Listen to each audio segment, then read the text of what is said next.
유대 광야의 태양은 자비 없는 심판관처럼 엘리아살의 정수리를 내리누르고 있었다. 그가 거친 숨을 몰아쉬며 망치를 내리칠 때마다 메마른 석회 가루가 안개처럼 피어올라 그의 폐부를 찔렀다. 본래 제사장의 의복을 짓는 고운 실을 만져야 했던 그의 손은 이제 날카로운 돌 조각에 베이고 터져 굳은 살투성이가 된 채 핏기 없는 회색으로 변해 있었다. 엘리아살에게 이 채석장은 단순히 삶의 터전이 아니라 스스로를 가둔 무덤 없는 감옥이었다. 그는 정교하게 다듬어지는 석재들을 바라보며 결코 메워질 수 없는 자신의 영혼의 균열을 떠올렸다. 몇 해 전 자신의 치명적인 선택으로 인해 가문의 명예를 더럽히고 사랑하는 이들을 등져야 했던 그날의 기억은 여전히 날카로운 파편이 되어 그의 가슴 깊은 곳을 매일같이 후벼 파고 있었다. 엘리아살이라는 이름의 뜻은 하나님이 도우셨다였으나 그에게 그 이름은 매일 아침 자신을 조롱하는 비릿한 농담처럼 느껴질 뿐이었다. 마을 사람들은 그를 부정한 자처럼 취급하며 멀리했고 그 역시 성전의 화려한 대리석 벽 뒤로 숨어버린 신의 얼굴을 감히 기대하지 않았다. 그는 남의 집 담벼락을 세울 돌을 깎으면서도 정작 자신의 무너진 인생을 재건할 한 줌의 소망조차 찾지 못해 허덕였다. 죄책감은 그를 삼켰고 율법의 엄격한 잣대는 그를 매일같이 죽음으로 몰아넣었다.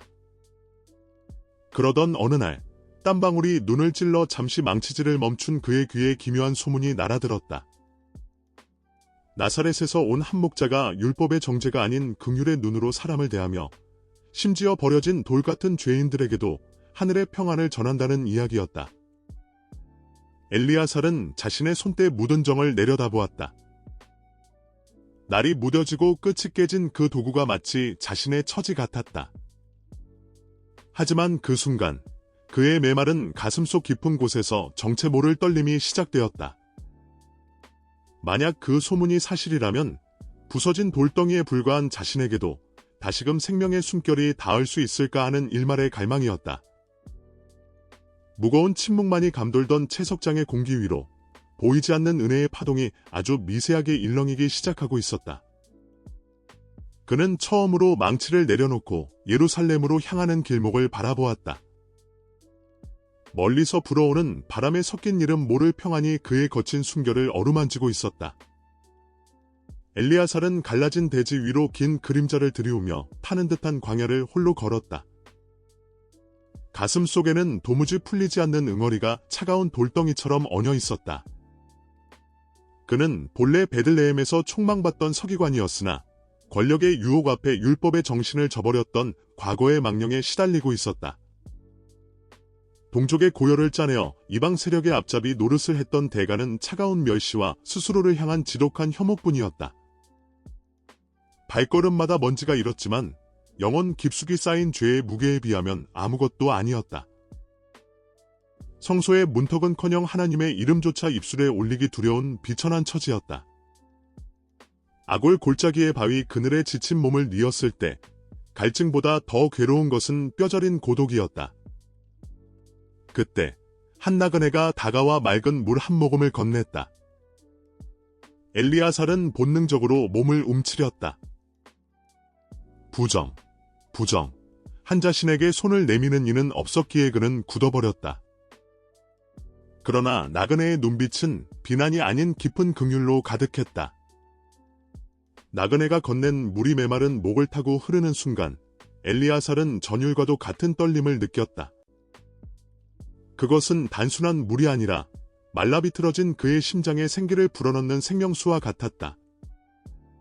네가 짊어진 짐이 아무리 무겁다 한들 하늘의 끝없는 긍휼보다 크겠느냐.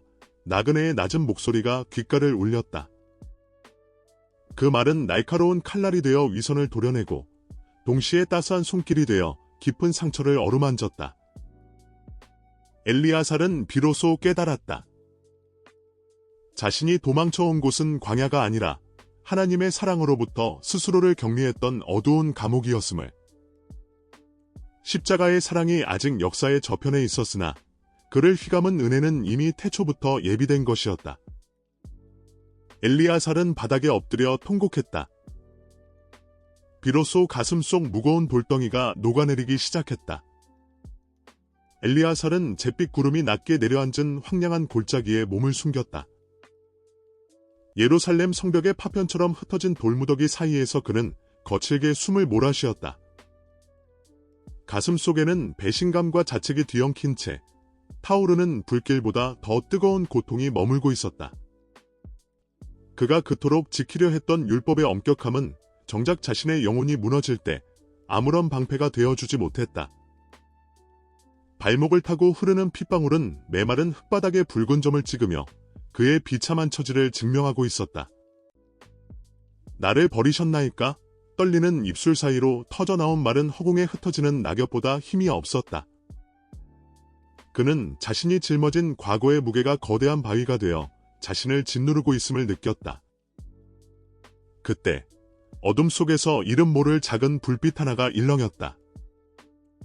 그것은 멀리서 들려오는 어린 양의 울음소리와 함께 엘리아살의 고막을 두드렸다. 그 소리는 마치 고대 제단의 희생 제물이 바쳐질 때의 비명 같기도 했고 동시에 길 잃은 자를 부르는 어머니의 음성 같기도 했다. 엘리아살은 비틀거리며 소리가 나는 쪽으로 기어갔다. 거기에는 가시덤불에 걸려 몸부림치며 피를 흘리는 어린 양 한 마리가 있었다. 그 양의 눈망울 속에서 그는 자신을 보았다. 죽어야 마땅한 죄인이자 스스로의 힘으로는 결코 그 가시에서 벗어날 수 없는 가련한 존재.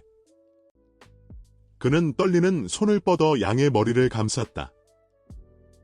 그 순간 기묘한 평안이 골짜기를 감쌌다. 양의 피가 엘리아살의 손바닥에 닿았을 때 그는 자신의 죄가 씻기는 듯한 비현실적인 감각에 사로잡혔다. 누군가 대신 찔림으로 우리가 나음을 입었다는 선지자의 오래된 예언이 그의 머릿속을 스쳐 지나갔다. 엘리아살은 깨달았다. 자신의 고통이 끝나는 지점이 아니라 누군가의 희생이 시작되는 지점에서 비로소 진정한 생명이 시작된다는 것을. 십자가의 그림자가 아직 세상을 덮기 전이었으나 그는 이미 완성된 사랑의 무게를 느끼고 있었다. 절망의 끝에서 마주한 것은 죽음이 아니라 그를 위해 예비된 보이지 않는 대속의 은혜였다. 엘리아살은 벅차오르는 눈물을 쏟으며 가시덤불 속에 갇힌 소망을 가만히 품에 안았다. 부서진 돌무더기 곁에 주저앉은 엘리아살의 거친 숨소리가 적막한 유대 광야의 밤을 갈랐다. 그를 짓누르는 것은 육신의 갈증이 아니라 스스로 쌓아 올린 죄의 무게였다. 율법의 잣대 앞에 엘리아살은 단 한 발자국도 거룩한 성소로 나아갈 수 없는 부정한 존재였다. 그는 자신의 손을 내려다보았다. 욕망을 쫓아 움켜쥐었던 세상의 부스러기들이 이제는 날카로운 파편이 되어 그의 영혼을 난도질하고 있었다. 어찌하여 저를 이 황무지에 버려두셨나이까? 엘리아살의 비명 섞인 기도는 메마른 바람에 흩어질 뿐이었다.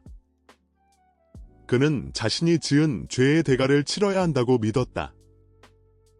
그것이 그가 평생 배워온 공의의 법칙이었다.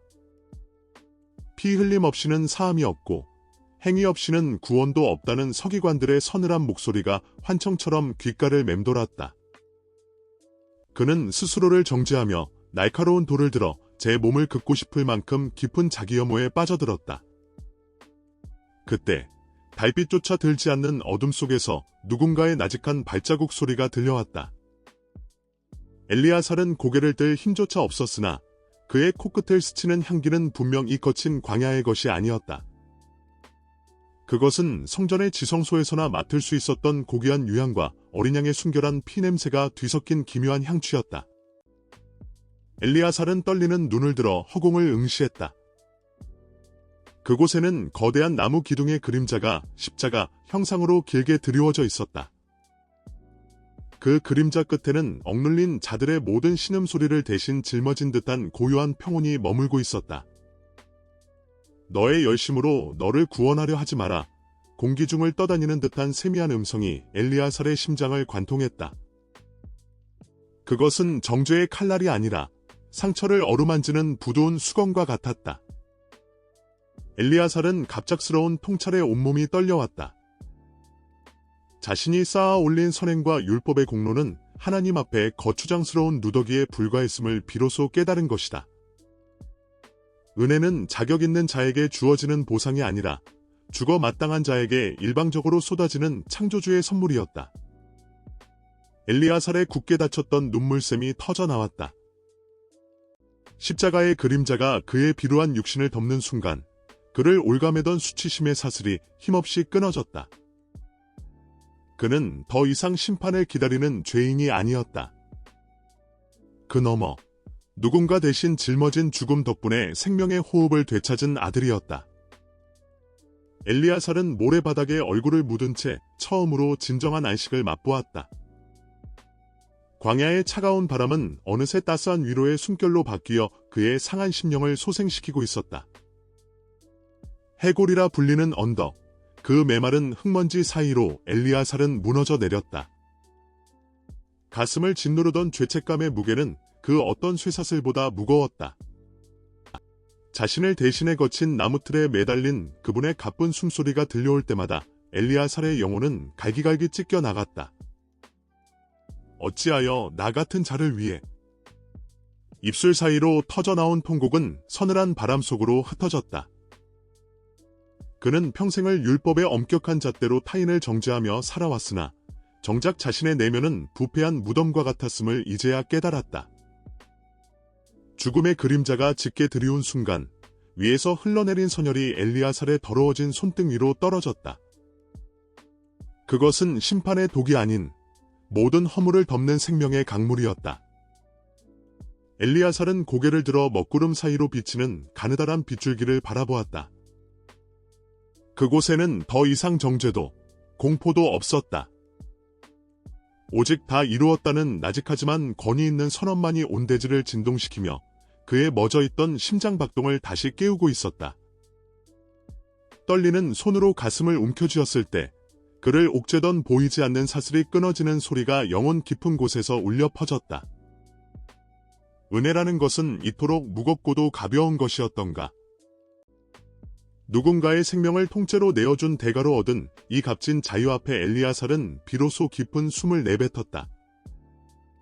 석양은 붉게 타오르며 예루살렘의 성벽을 물들였다. 엘리아살은 천천히 자리에서 일어났다. 그의 눈동자에는 더 이상 과거의 회한이 아닌 형용할 수 없는 신비로운 평안이 깃들어 있었다. 십자가의 그림자가 길게 늘어진 길을 따라 그는 걷기 시작했다. 이제 그가 걸어갈 길은 예전과 결코 같을 수 없었다. 무너진 삶의 조각들이 은혜라는 거룩한 손길에 의해 정교하게 맞춰지고 있었다. 그는 비로소 깨달았다. 자신의 이름 엘리아살이 뜻하는 대로 창조주께서 진정으로 그의 유일한 도우심이 되셨음을. 광야의 바람은 여전히 거칠었으나 그의 발걸음은 생전 처음 느껴보는 기쁨으로 가볍게 대지를 딛고 있었다. 은혜의 연대기가 그의 삶을 통해 새롭게 기록되기 시작한 역사적인 순간이었다.